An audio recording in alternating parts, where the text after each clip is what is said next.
It's to have a purpose that I've never known before. It's to have some security that I thought was impossible to attain. Come with me and be blessed, Abram. Come with me and be blessed. And he gives some indicator as to what that blessing will look like. I will make your name great, and from you will come great nations. A great name and a great nations. And isn't that exactly what they were looking for last week at the Tower of Babel? They were looking for a great name. And they were going to build for themselves a great nation. And God is saying, just a few chapters later, I can do for you what you've always wanted for yourself, but you can't achieve it on your own.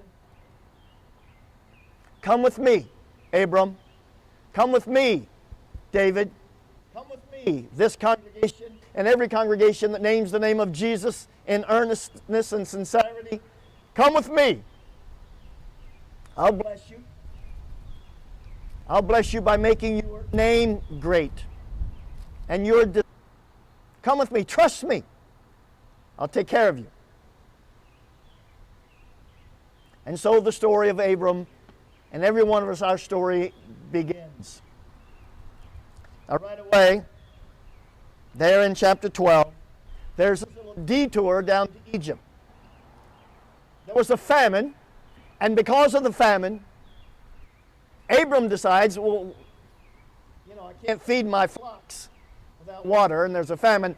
I need to go down to Egypt. Now, I'm not going to tell you, and I don't want to spend a whole lot amount of time here, I'm not telling you this is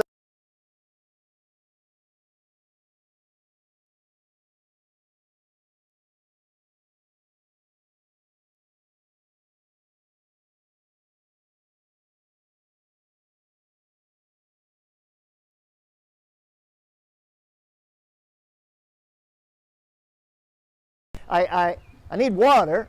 They got water, so let's go get some water. I understand that.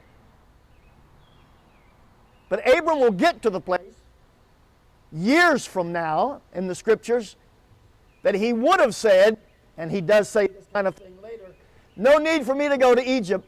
God will lead me to water right here. But he's not to that place yet. He's not to that level of trust and faith and reassurance that, boy, God really does keep His word even when it's impossible. So he does a logical thing here, and you'll see it again in just a moment, that rather than trust God absolutely, even in the most minute detail, hey, we need some water. Well, it's up to me to get the water, so off to Egypt they go. He runs into some trouble. He's afraid they're going to kill him and take his wife. He makes the most bizarre request, demand of his wife, puts her at risk to save his own neck.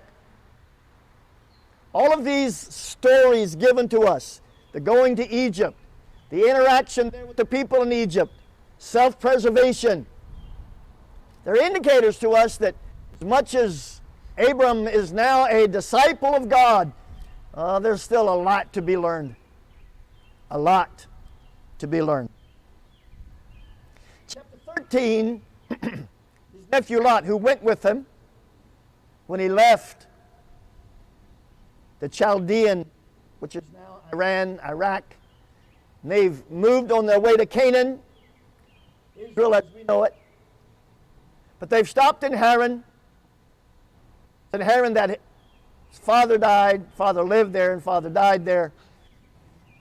And Abram was on his way to Canaan, to Jerusalem.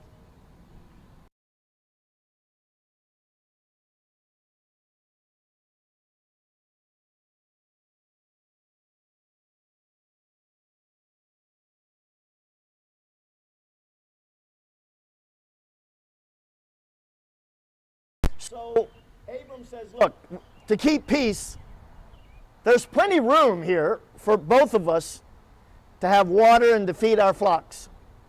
Find some grazing land. So you pick. You pick the level land close to the cities of Sodom and Gomorrah, and I'll go to the hill country. If you pick the hill country, I'll take the city. And Lot chose to go to the suburbs next to the city, or into the city.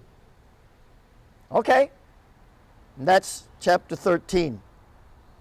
Chapter 14, Sodom and Gomorrah and a bunch of other cities, they get into a war. And you know what happens in war. Everyone's drawing up sides. Well, I'm with them. Well, I'm with them. And if you're with them, I'm with them too. But I hate you, and because you're with them, I'm with them. And all that's going on in chapter 14.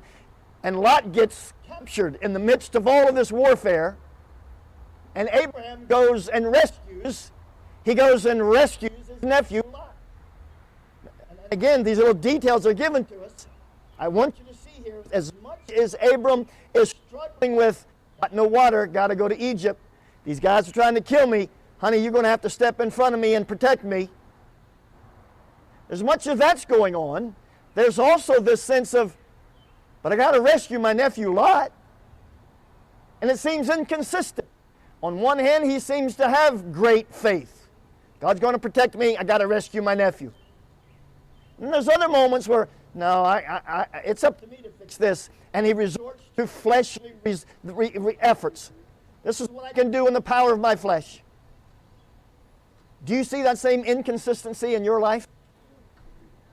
I see it in mine. There are those moments that, no, God's going to do this. And there's other moments, no, I got to fix this. I'm not abdicating personal responsibility.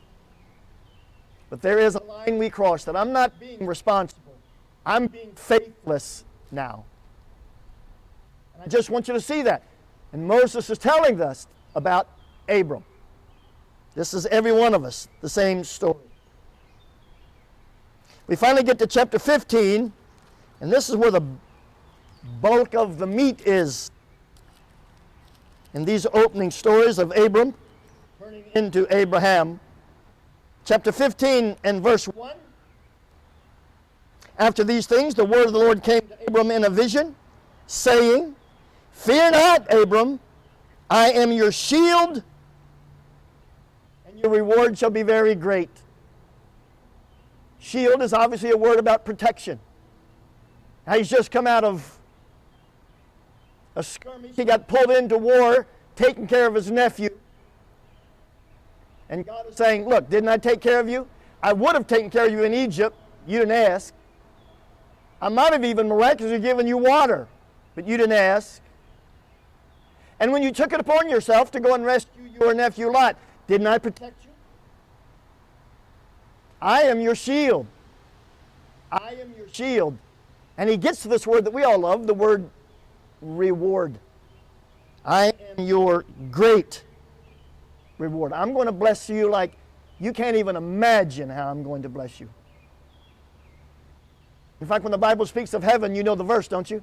Eye hath not seen, ear hath not heard. You can't even imagine the things God has prepared for us, those of us that love Him. It's beyond our comprehension how God can and wants to bless us. I am your shield. I will protect you. And I am your great reward. Huge reward. In fact, I don't think it's wrong for me to say incomprehensible reward. This is what I want to do for you, Abram, and you and me by name. This is the work of God in our life. I am your shield. I am your great reward. And immediately, Abram goes back to his basic issue. Verse 2 and 3, but God, I don't have a son. You keep talking about great name, great nations, now great reward. All this stuff is going to come. All this stuff's going to happen. I don't have a son. How's any of this going to happen without a son? Come on, God. You ever felt like that? Ever had those kinds of thoughts rumbling around in your soul? God, you say all these great things. I hear these people at church talk about your provision. My situation, I don't. And then we give whatever we think is the veto story. I'll be the first exception. God took care of everyone else, but He skipped over me. Maybe God is saying to us, like He's saying to Abram, well, just because it hasn't come yet doesn't mean it's not going to come. This is why I hate when I give up on something, on a project, or worse than that, on a person. Because when you give up, you don't know how close you were to breakthrough. You have no idea. Was it another 20 years? Was it 20 minutes? We don't know because we quit. We gave up. I forget it. We walk away, or we do it ourselves, or we just, well, it's never going to happen. I don't know what God meant by that. It's not going to happen. When God says, I'm your shield, He means I will protect you. That doesn't mean you won't get a little pain, but it won't be outside of His plan. And when He says, I am your great reward, it means He wants to reward you greatly. It may not mean wealth. It may mean health. It may mean descendants. It may mean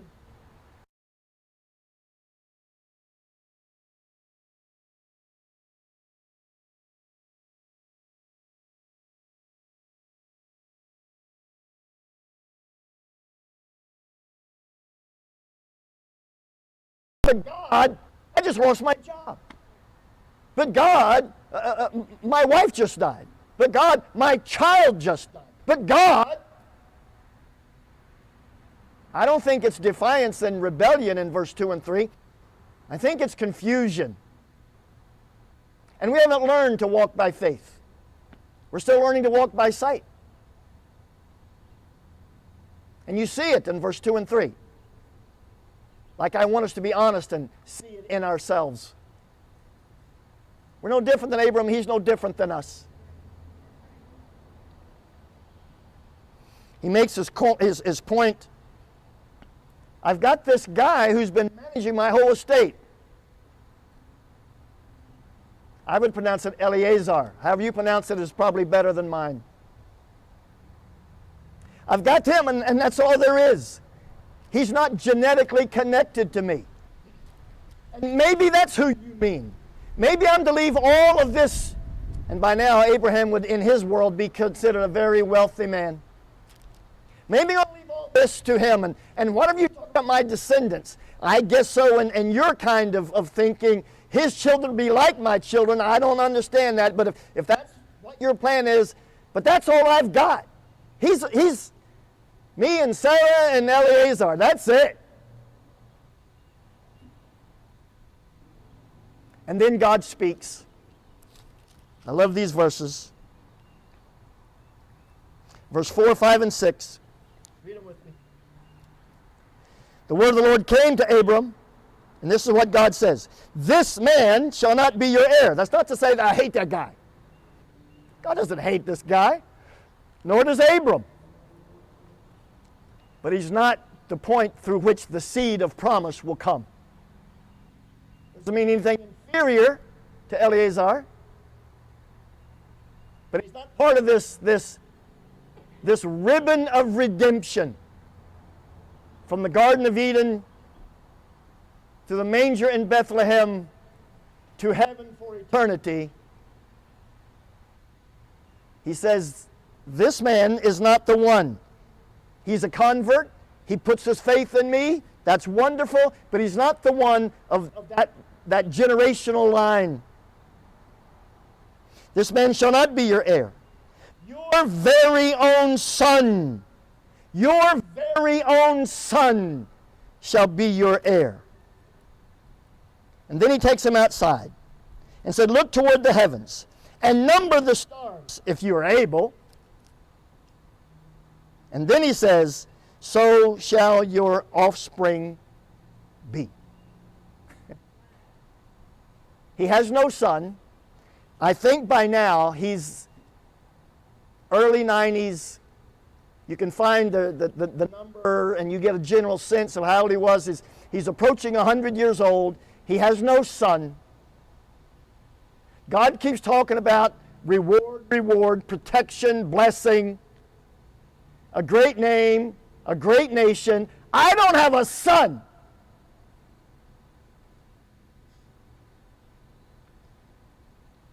And God says, let me show you something. Let me show you. And he caused him to look at the sky in the night. And he says, can you number all that? Well, of course not. And your seed will be even more. Now, if you think that's amazing that God said that, The next phrase is even more so. Verse 6. Verse 6 is quoted all over the New Testament. Verse 6 is all over the New Testament. Verse 6, Abram believed the Lord. And that act of belief was counted to Abram as being righteous. I just want you to catch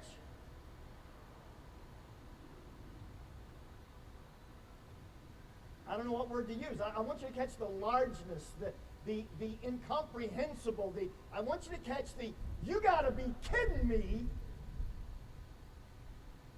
step that Abram's taking. Yes, I believe even that.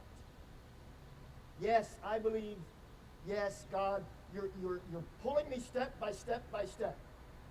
Just like we read in the New Testament with the apostles. He called these guys, they're clueless, they're unreliable, they're up, they're down, they're up, they're down, they're in, they're out. I love you, I quit. Just like us. We're up, we're down, we're in, we're out. I love Jesus. I'm mad at Jesus. I don't even know if there is a Jesus. And all the while he's saying, you're still trying to do it your way. You're still trying to run your life your way. You're just using me as a little trinket, a little something to hang from your from the rear view mirror. You're looking for a tattoo kind of a situation. You want to put some piece of article on your clothing. See, I love Jesus. I'm a disciple of Jesus. But when it comes to running your life, you're still trusting your own logic. You're still doing it your way. Catch the second half of this verse. This is long before Moses gave the 10 Commandments. This is long before there was any kind of blood sacrifice, although we're about to see it in a different expression. This is long before Jesus came. And verse 6 says that in the act of trusting God, that was the act. Not making a sacrifice, not getting circumcised, which he does later, not keeping ritual, not jumping through religious hoops. In the act of believing that I can trust not only eternity to God, I can trust my life to God. And I'm to the point that if he says, I'm going to have descendants like the stars of the sky, I believe it. I believe it. That's where God wants to take every one of us. And there's an eternal, a spiritual, there's a deep, deep part of you that really wants to believe that. But then our mind and our flesh and our logic and the world's ways begin to kick in and say, well, that's a little crazy. That's a little crazy.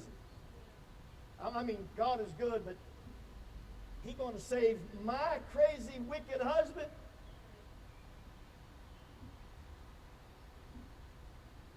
I think seeing your husband come to faith is not as big as children like the stars of the sky. Do you catch how broad, how deep, how amazing, how literally incomprehensible this would be? And Abram says, you got me, God. You, step by step, I see your hand, your interaction with me, the way you keep loving me, forgiving me, restoring me. You know what, God? I believe it. I believe it.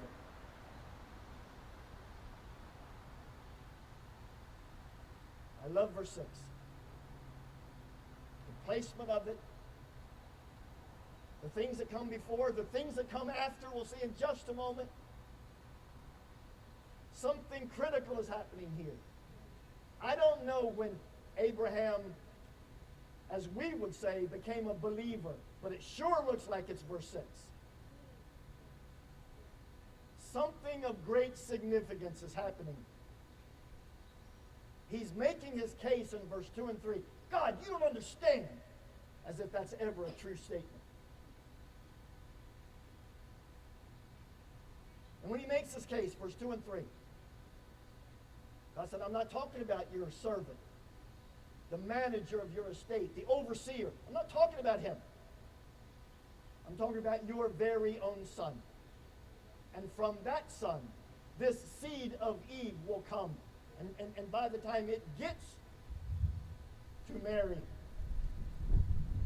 in Jerusalem, or up in Galilee and born in Bethlehem, and to us, well, people like Abraham who believe in God, that God can do the impossible, well, those people are like the stars of the sky.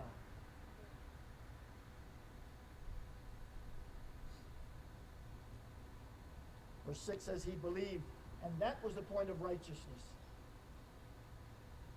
There was no religious ceremony. He didn't get baptized. He didn't get circumcised here. This is the moment of belief. This is the moment that he was declared righteous. This act of faith precedes all other religious behavior.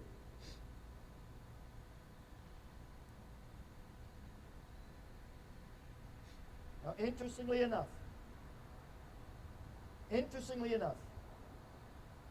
there is a religious situation. It starts in verse 7. Chapter 15 and verse 7. I am the Lord who brought you out of Ur, the Chaldeans, to give you this land, that you might possess it. That's one of many things that I'm going to do. I'm going to plant you here. I brought you out of that place, and I brought you here to plant you here, and he'll speak to that more in just a moment. This is what I'm going to do for you.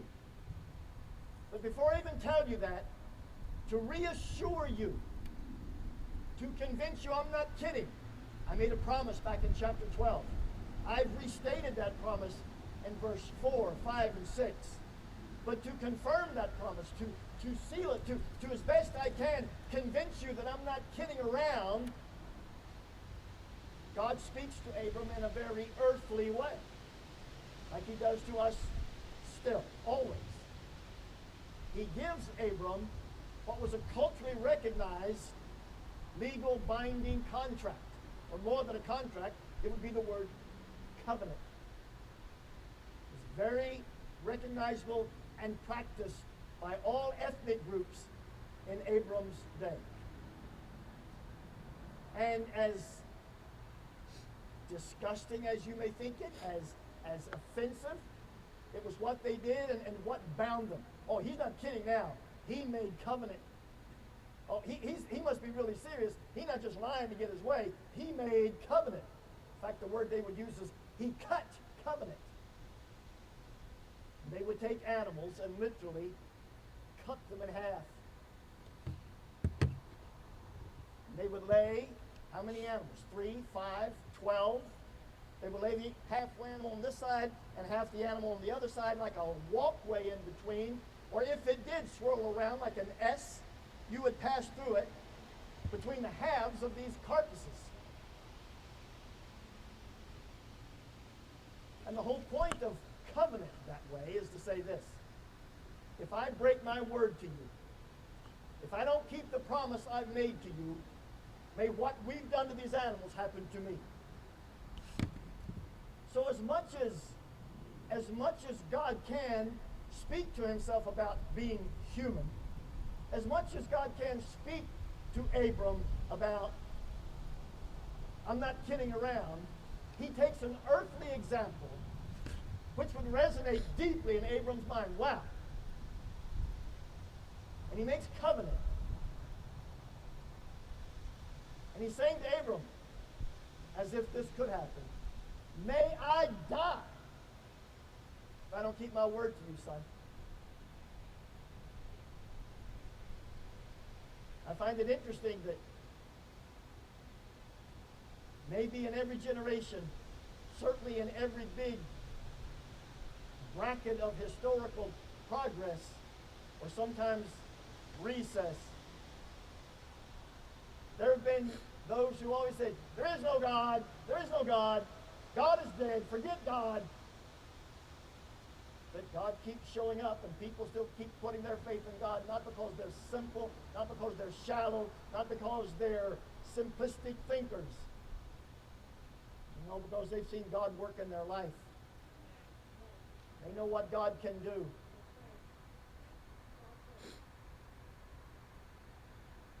God has not died on any of us. He didn't die on Abram. I sort of kind of think he's not going to die any day soon.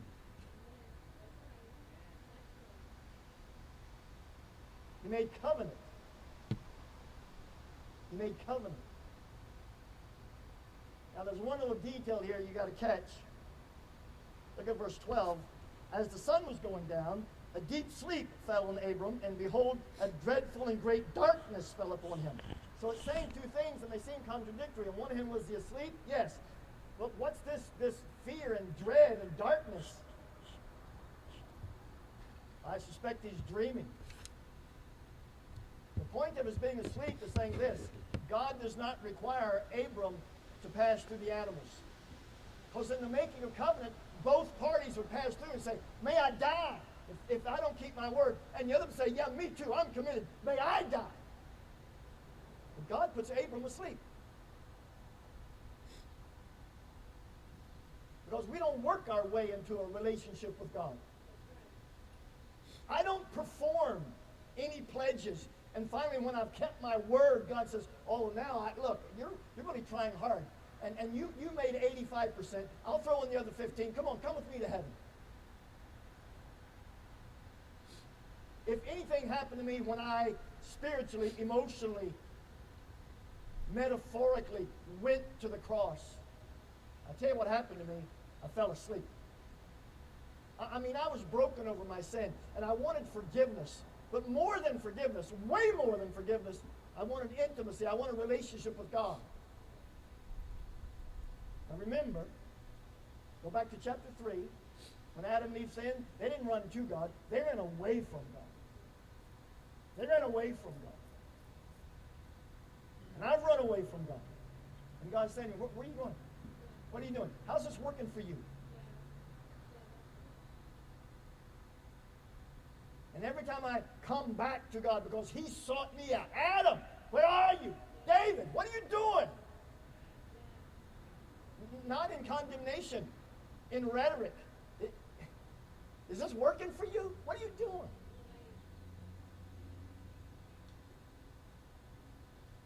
He puts me to sleep. Just rest. Just rest.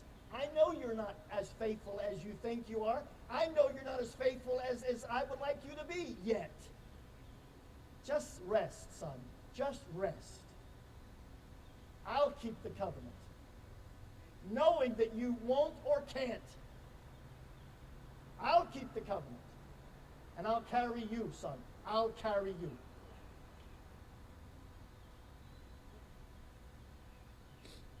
That's the work at Calvary. Have any of you paid for your sins? I know you're trying, you're going to church, all that. I'm not against going to church. Here I am this morning. Church doesn't get anybody in heaven. Genesis chapter 15 and verse 6 gets people in heaven. Abram believed God. And that's where righteousness comes from. It's in the act. You're right, God, you're right. I give up trying to run my life. I'm wanting you to run my life because I believe that you can and you'll do it right.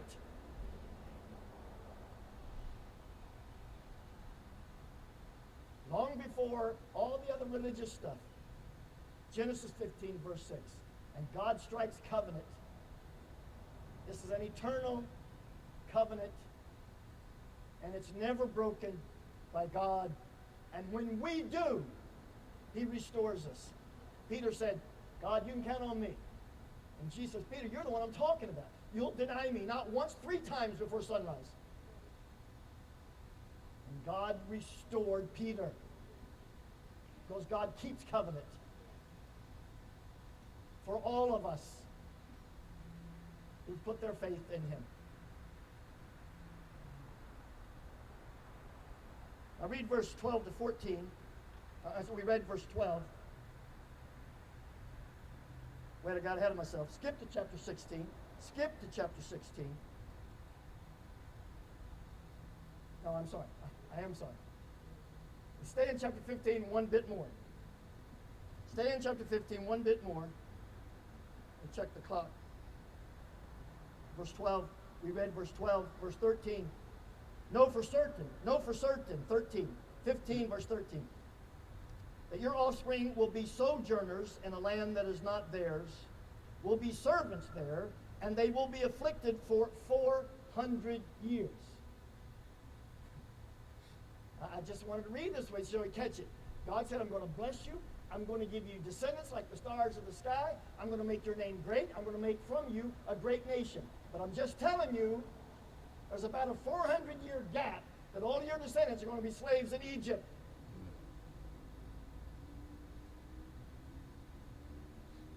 Just because God is protecting us, providing for us, He's our shield, He's our reward, doesn't mean that He doesn't allow some discomfort, some pain, some significant confusion into our lives. Long before Moses is even born, the prophecy of those events is given to Abram.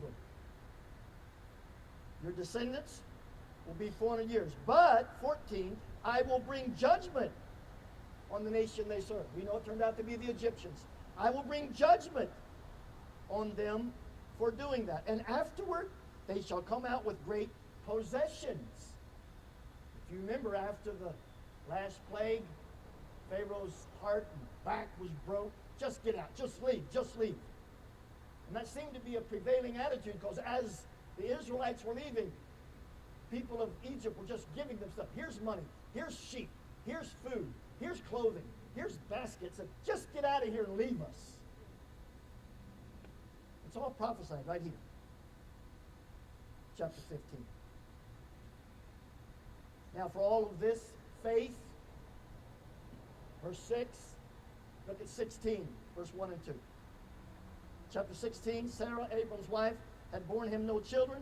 She had a female Egyptian servant. His name was Hagar. Sarah said to Abram, behold now, hey, pay attention. Look at this. Are you paying attention, Abram? Open your eyes, man. Open your eyes. The Lord has prevented me from bearing children. Go in to my servant. It may be that I shall obtain children vicariously through her.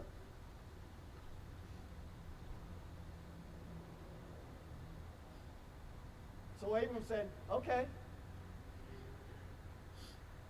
It's usually at this point we make a big joke about listening to your wife.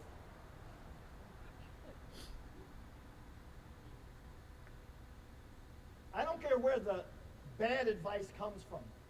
Your best friend, a stranger at Walmart, I don't care where the bad advice comes from. It's not who you were listening to, it's who you weren't listening to. The promise is given in chapter 12. It's confirmed in chapter 15. Abraham is fully convinced in chapter 15. I don't know how much the time is from chapter 15 to chapter 16. But when his logic begins to set in, this has nothing to do with Hagar. This has nothing to do with Sarah. This has everything to do with Abram.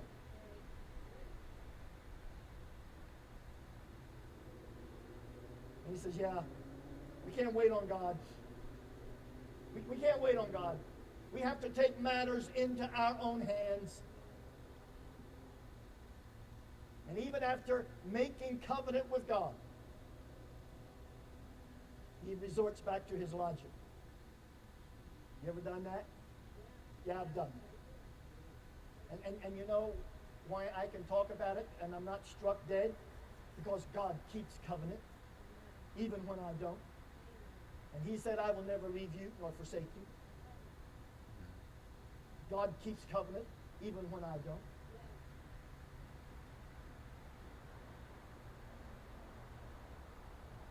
Chapter 17, skip to chapter 17, and let's start to finish this up. Let's wrap this up. Chapter 17, he's 99 years old. Listen to what he says in verse 1. Is this amazing? I am God Almighty, walk before me and be blameless. Blameless? We just read the story of doubt. And Ishmael was born. And we're still dealing with the tension between Isaac, who comes later, and Ishmael.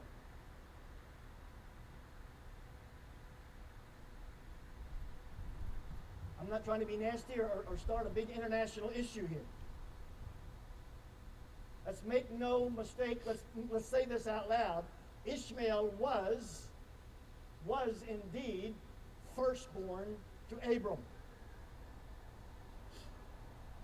But he's not the one through which the seed of Eve will come. And I'm not saying that because I'm a Christian and I want to say that because it makes my position easier. God said that. God said that. And we'll see the uniqueness of Isaac's birth in a couple of weeks. Maybe, I think, in fact, next week.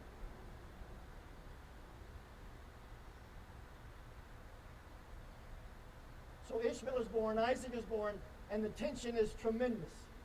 And I've made some wrong decisions, and it created tension that we're all still dealing with. Now, some of you say, well, some sins you just never quit paying for. I haven't paid for any of my sins. Jesus has paid for all of my sins. Every one of them and all of it. I'm not paying for my sins over and over and over. I am dealing with the consequence of not living by faith. And that is a distinct and separate issue. I'm not paying for my sins, nor are you. I'm not under the wrath of God. I'm under the covenant of God.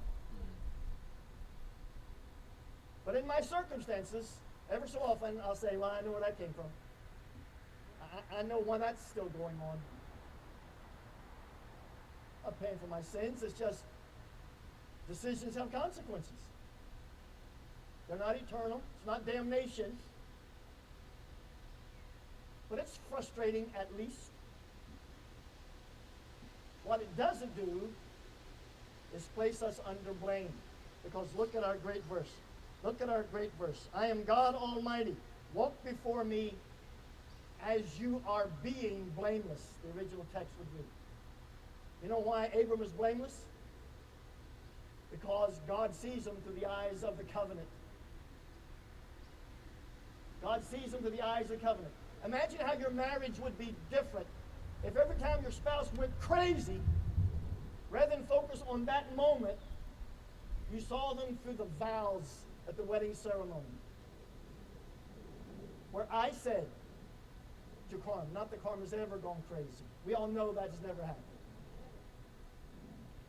Imagine if I always said that I cherish for better, for worse, for richer, for poor, till I die, because I've taken a covenant. Imagine if you looked at your spouse through the eyes of covenant, not through the eyes of, I can't believe you said that to me. God is looking at Abram through the eyes of covenant, and he uses the word blameless. Is that beautiful? Now bring that down to our relationships and how beautiful they could be, if we would view one another through covenant. Hey, look, we're getting the flyover. I tell you, I really love being outside. Till August, and I love the air conditioning. So let's not get crazy. Chapter 16, he listens to logic again. After covenant, but God now used the word blameless because he views him through the covenant. And finally, verse 3, 4, and 5, Abram fell on his face. Because when someone loves you in spite of your sin, what else can you do? You don't earn this. You don't deserve this. What else can I do? I've given up trying to be good for God. I've absolutely, totally, 100% tried to give up being good for God. But I got to tell you, it humbles me and inspires me, compels me to obey, because he always looks at me through covenant. He fell on his face. And we would be wise not to fake that as a little ploy, but to be captured by the fact he always views us through covenant. That's why he restored Peter, and he keeps restoring us. What can I do to that? Sing praises. Fall on my face. thank you. Every moment of my existence, God, thank you. He fell on his face, and God said, my covenant is with you. You shall be the father of multitudes. No longer shall your name be Abram, but your name shall be Abraham.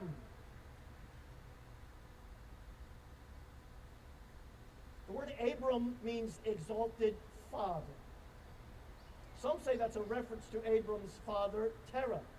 I'm not so sure of that. I think it's prophetic.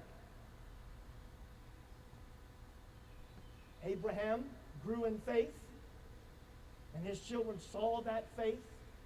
And now here we are all these years later, if not genetic descendants, we are spiritual descendants, people who live by faith. And we look at our father Abraham, and oh my, don't we hold him in high esteem? I can tell you I do. High esteem. Maybe that's the word Abram, exalted father. But the word Abraham means father of multitude. It's nice to be exalted by a few people. It's nice to be exalted by your kids and grandkids, even if they think you're crazy, but they're courteous to your face. It's nice to be exalted by people that love you. God says, no, you've been an exalted father. I'm going to make you a father of a multitude.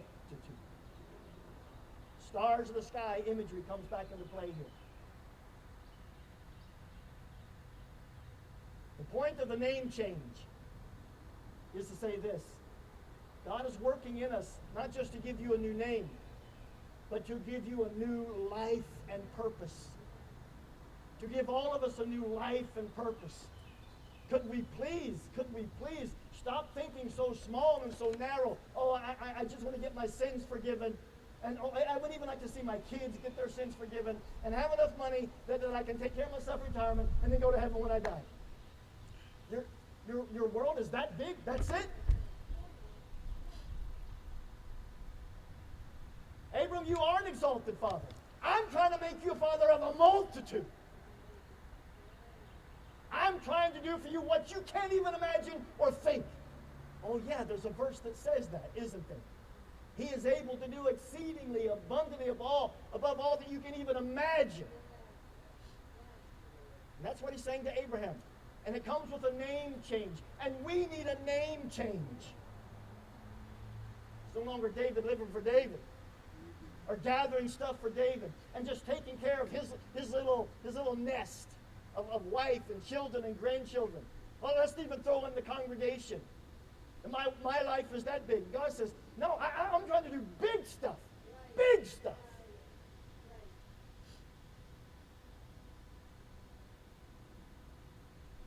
But we're listening to logic. Well, don't I deserve X, Y, Z? Well, okay, maybe in your culture you think you deserve X, Y, Z, but here's the big question. What do I really want? My X, Y, and Z? Or the unforeseen, but I know they're going to be great, blessings of God? What do I want? What do I want? A new car? Or the blessing of God? Now, I'm not saying it's one or the other. Maybe God has both for you. But if God has both for you, why don't you seek the blessings he has and then trust him to give the other stuff when he wants to give it? That's what's happening in the heart of Abraham when he sees the stars. God, you are too amazing. Yeah, I believe you. I believe you. Of course, then he forgot, hooked up with Hagar. And we forget, we find our Hagar, be it immorally or financially or ethically. And then God keeps looking at us through covenant. Blameless. What did I do to this? I fall on my face. I say, God, forgive me for trusting myself and relying on my logic. You're the Lord of my life. You're the King. I don't want to make a move unless prompted by you, God. I don't need a Corvette. I always want to have, and I don't need a sailboat. Can't believe I'm saying it out loud. I don't need a sailboat. what I need and what I want above anything else is the blessing of God. And I know I can't earn it. I've given up trying to earn it. He sees me through covenant.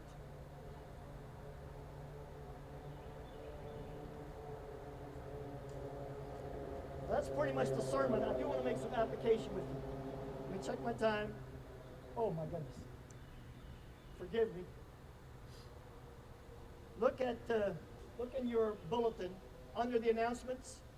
There's a couple of little statements there, and I want to make this the application. Find your bulletin, unfold it, and under the announcements, talk about discipleship. Do you see it? There's 3 or 4 statements there about discipleship. Get there quickly. And I'm going to ask you to believe this with me. Of all the things that God is giving to us and saying to us, I'm asking that collectively we would focus on this for a long while until we really get this down. That we would believe this. Number 1, that Jesus-like love is the foundation for relational disciple making.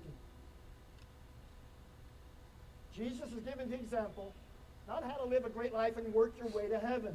Jesus is giving us the example. This is what it looks like to live being prompted by God. He's always saying to the disciples, let's go here because the Father has prompted me. The Father has said. God has said. Jesus is always moving at the impulses, at the promptings of the Father. And he shows us how to love, how to forgive, how to turn the other cheek, how to go the second mile. He says those things, he shows those things, and that's the basis of the way he discipled those 12. Jesus-like love. Not 21st century American cultural love, which really isn't that very loving. But real, biblical, Jesus-like love. Love for your unbelieving spouse. Love for your wayward, rebellious children. I'm not saying that there aren't standards. But when we talk about standards, we usually not talk about love at all. Jesus-like love is the foundation.